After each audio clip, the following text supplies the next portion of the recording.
2006 Honda Civic with the 1.8 four-cylinder engine. And today we're going to be replacing the EGR valve housing. Now this video is going to have a lot of other titles for it. So for instance, I'm going to have to remove the thermostat. The EGR valve sits right here on top, and the actual housing for the EGR system itself. So it'll probably be about 3 different videos with different titles, so I apologize about that. And as I'm working on the part that you're interested in, just go ahead and skip ahead in the video until we get to the part you want to see. Other than that, let's get to it. Alright, first thing I'm going to be going over removing is going to be the EGR valve, because it's right up here in the top. Let's go ahead and press down this pin and remove it. Also a quick tip for all these exhaust type bolts right here, because these heat up with the exhaust gas. The EGR valve, exhaust gas recirculation valve, has exhaust fumes going through it, so the bolts and surrounding areas get very hot. Go ahead and spray those down with some WD-40 or some penetrating oil a couple hours before you do this job. To get to the bolts, I recommend using a 12mm stubby or standard socket, and then one of these swivel extensions. This is a 3-inch swivel extension. It allows the socket to swivel about 5 degrees, and that'll give you the perfect clearance for getting to these 2 bolts, or I'm sorry, these 2 nuts.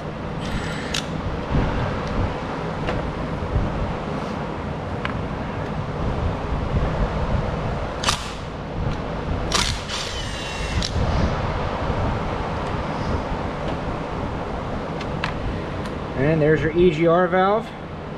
Make sure you replace this gasket if you're going to be replacing your EGR valve. Now let's go ahead and move on to the thermostat. You don't need to remove this upper radiator hose, but for the sake of getting a good shot on the camera, I'm going to go ahead and remove it.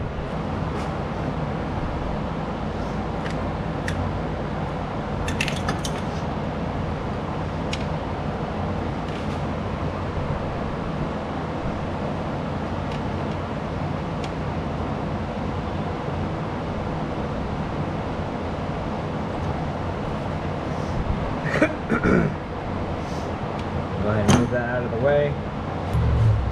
Next, we're going to remove the 2 10mm bolts right here. One here and one further down. And that's going to hold on this adapter that holds all of the wiring harnesses together.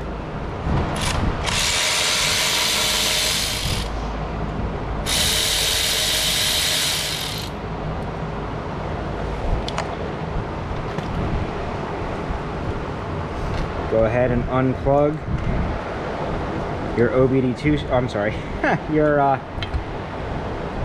oxygen sensor right here, and that'll give you enough room to move this out of the way slightly. I was going to say you can go ahead and just disconnect all of them, but we'll disconnect the O2 sensors just to give us as much playroom as we can. But other than that, everything's out of the way enough where it shouldn't be an issue. Next, on the actual thermostat, you can actually see our crack in the housing right here, going from here back, and that's why we're replacing it, because this thing's just dumping coolant. But anyway, on the thermostat piping right here, or this is actually the thermostat housing. The thermostat housing connects to the EGR valve housing, which is this big piece. So we're just going to go ahead and remove these 2 10mm bolts and remove the thermostat. If my camera stops trying to attack me.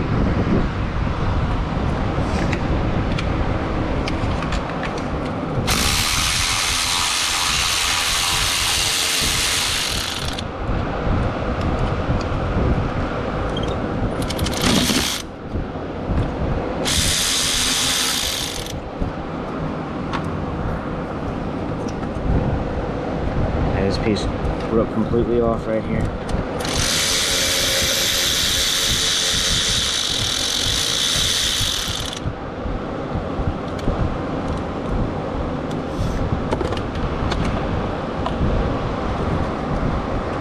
Well, not exactly too sure how that happens, but maybe it's just an old part or something. I've never seen one break like that before. Anyway, we can go ahead and remove our thermostat. There's a thermostat.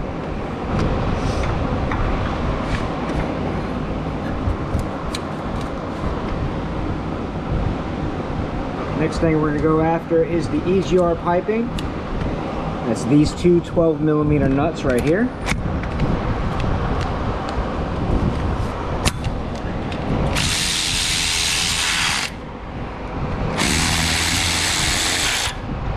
And this piping has a gasket on it as well.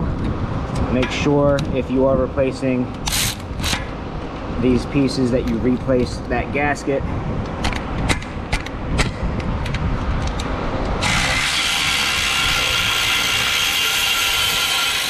Ugh, it sounds terrible. Ooh, it might give us enough room actually, where we don't have to unbolt it from the bottom. That would be very, very nice. But we'll see.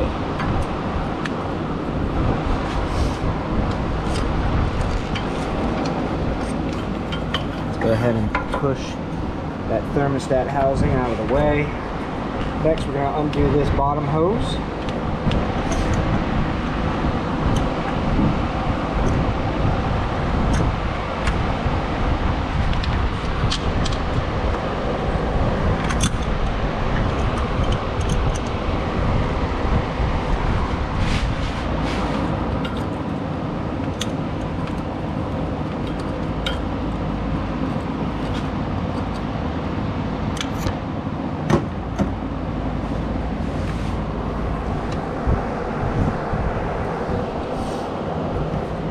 And use a flathead screwdriver. Try to gently pry this in between the hose and the metal line and just work your way around it to break it loose. This is probably the first time this hose has been removed since this vehicle was built back in 2006. So I don't want to break the hose either, so let's just use the screwdriver to break it loose. And then just give it a couple wiggles as you're pulling downwards and slide that hose off. And push that out of the way for later. Next, if you look at our new piece we're installing, there's the hose we just unconnected at the bottom. We now have this big hose going towards the back. And then there's this hose right here, which is a hard line for the coolant, and that's actually sealed by an O-ring right here. That's this hard line. I'm pretty sure that this is essentially non-removable without doing a lot of work over here. So what I'm going to try to do is I'm going to remove the bolts for this housing, disconnect our pipe from our EGR pipe, and I'm going to slide the whole housing this way and slide that pipe out so the pipe stays there and we don't have to worry about messing with a bunch of other stuff.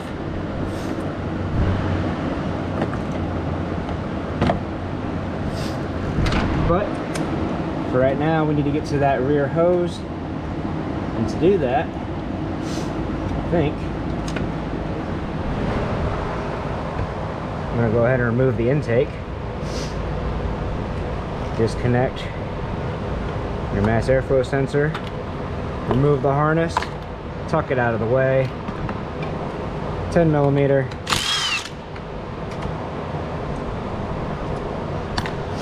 There's probably another one.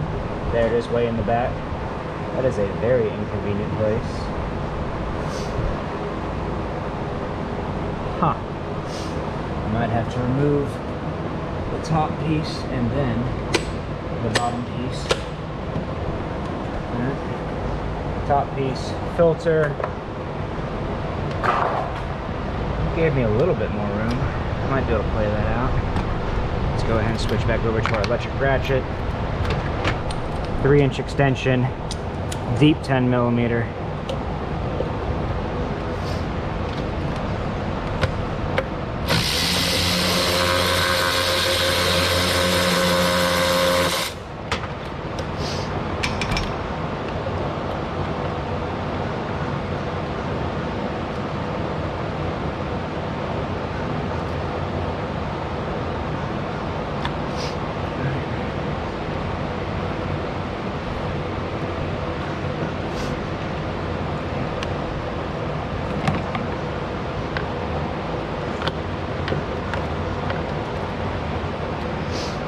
remove the intake piping.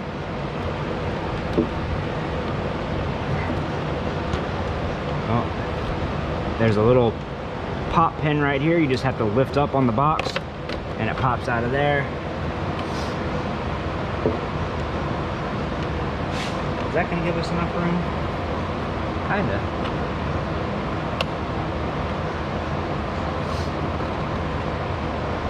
Yeah, we can work with that.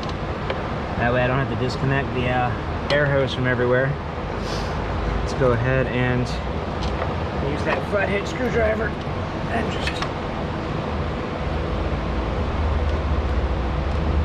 pry up on that. As we can see right inside of here, there's our hose. That's the one we need to disconnect.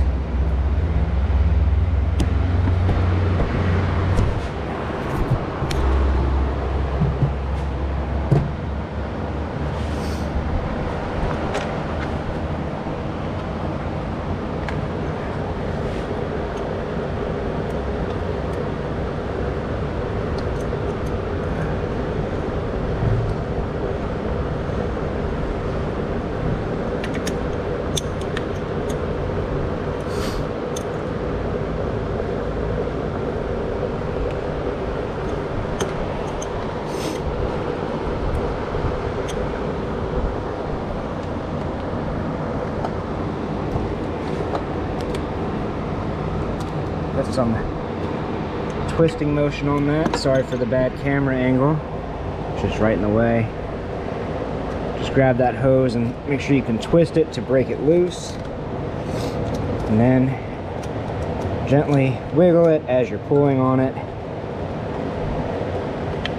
And that hose is now disconnected. We're going to push that up and out of the way.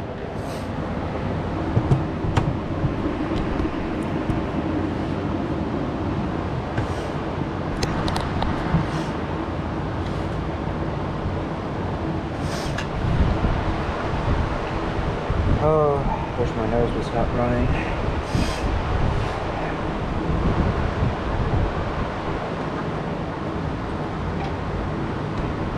And last, but most definitely not least, we have our three 12mm bolts holding the housing to the engine head, I believe. Yep, to the engine head.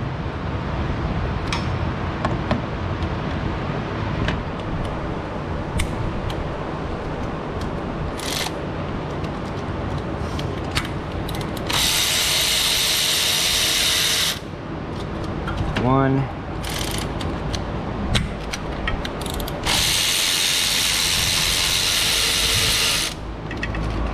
two,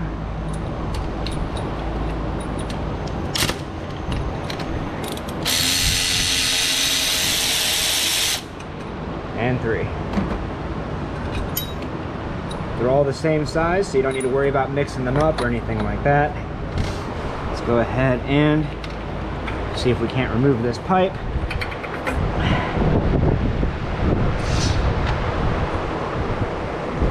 And then, stop moving, camera. Like I said previously, oh, there's another hose right there in front, right in my face, and I missed it. Oh. This little one right here. Take the clamp off. And again, we're just going to grab it gently and twist it to break it loose from where it's been sitting for the past 20 years. And gently pull up.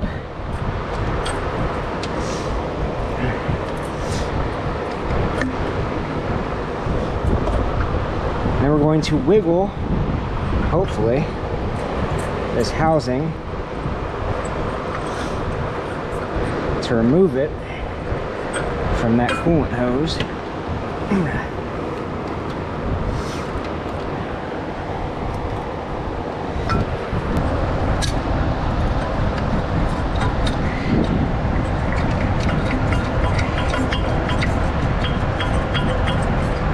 All right.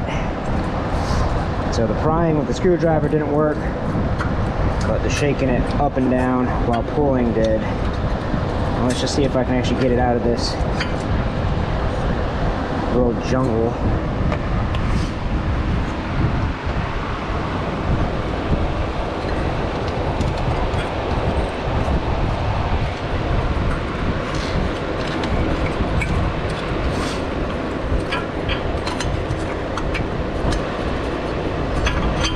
you go. Nice. And there you have it. Fix my tripod real quick. And that's the EGR valve housing right here. Not a difficult job. Just a couple things you need to be careful about, especially that big coolant hose that goes right here. If that thing starts leaking, you're gonna have a whole lot of trouble. You can see where ours broke. Again, I'm not too sure how that happens, but I don't know, maybe it's a common issue that I'm not aware of, but I've never heard about a housing breaking like that. And that's pretty much all there is to it for replacing the EGR valve housing, the EGR valve, and the thermostat. If this video helped you out, leave a like. Don't forget to subscribe, and we'll catch y'all next time.